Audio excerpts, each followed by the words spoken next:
नमस्कार दोस्तों, कैसे हैं आप सभी लोग। आई होप कि आप सभी लोग स्वस्थ होंगे, ठीक होंगे, मस्त होंगे, आप अपने लाइफ को एंजॉय कर रहे होंगे। दोस्तों, आज के वीडियो में हम लोग बात करेंगे दोस्तों प्रारब्ध को लेके।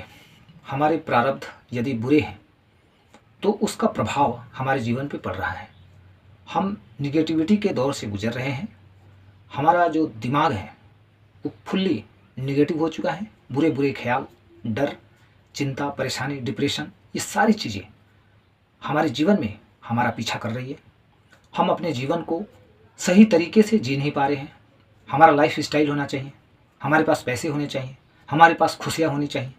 तमाम तरह की जो चीज़ें हैं जो एक मनुष्य के लिए उसके जीवन में उसके जीने के लिए ज़रूरी है, वो चीज़ें हम अपनी उम्मीद के अकॉर्डिंग हम प्राप्त नहीं कर पा रहे हैं।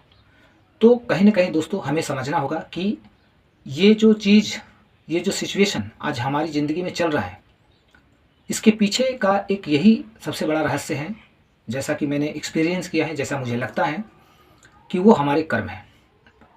हमारे कर्मों के अकॉर्डिंग ही हम अपने जीवन को सुखी या दुखी करते हैं।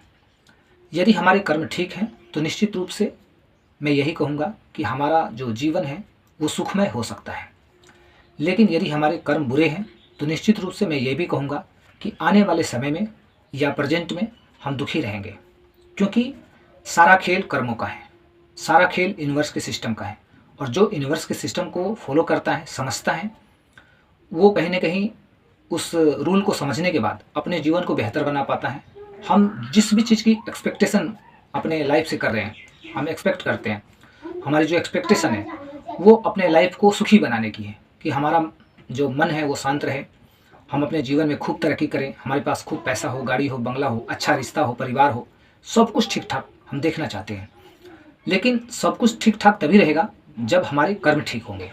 इसलिए दोस्तों अब ये ज़रूरी है कि हम अपने बुरे प्रारब्ध को अच्छा प्रारब्ध कैसे बनाएं, हमारा जो क्रियामाण कर्म है वो अच्छा कैसे हो, आगे का हमारा जो भविष्य है वो अच्छा कैसे हो। इसलिए हमें सबसे पहले ये समझना होगा कि, और सबसे पहले हमें ईश्वर को धन्यवाद देना होगा, ग्रेटिट्यूड देना होगा, क्योंकि परमात्मा की कृपा से हमारा अस्तित्व है और उन्हीं की कृपा से ये भौतिक जो वस्तुएं हैं वो हमारे पास है। तो इस बात के लिए सबसे पहले हमें ईश्वर को धन्यवाद देना है। फिर जो भी हमारे आसपास के लोग हैं, हमारे परिवार के लोग हैं, हमारे मित्र हैं, संबंधी हैं, उन सभी के प्रति हमारे व्यवहार पवित्र होने चाहिए, शुद्ध होने चाहिए।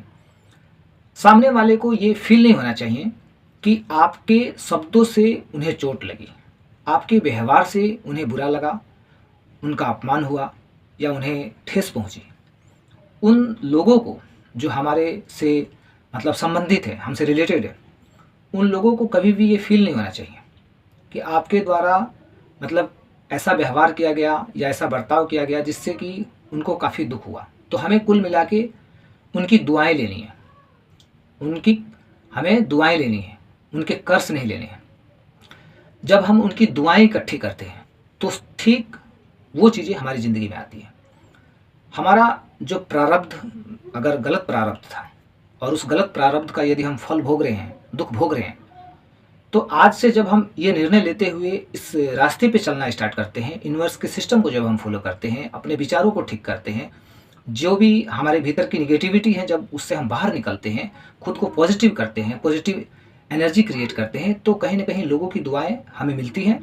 लोग हमें हमसे मतलब बात करना चाहते हैं, हमसे मिलना चाहते हैं और खुश रहते हैं, उनके चेहरे पे मुस्कान आती है, उनकी मुस्कान का हम वजह बनते हैं। तब हम जो भी चीज़ अपने जीवन में प्रार्थना कर रहे हैं या विश करते हैं कि हमें ये चीज़ें मिल जाए, तो वो चीज़ें हमें प्राप्त होती है। यदि हमारा कर्म गलत है, उसके कारण यदि हमें किसी बिजनेस में घाटा लगेगा, बहुत बड़ा लॉस होने वाला है, तो यदि हम अपने कर्म को ठीक कर लेते हैं तो उस समय उस बड़े घाटे से हम बच सकते हैं। मात्र छोटा सा घाटा या छोटी सी मतलब रकम में ही उसका भुगतान हो जाएगा, एक तरह से उसका प्रभाव कम हो जाएगा। तो ये मैजिकल है, जादुई तरीके से ये यूनिवर्स का जो सिस्टम है वो काम करता है। कहने का मतलब हम जैसा देते हैं वैसा लेते हैं, और इस सिस्टम को नकार कर यदि हम खुश रहना चाहते हैं तो दोस्तों हम खुश नहीं रह सकते हैं। इस बात को हमें समझना है।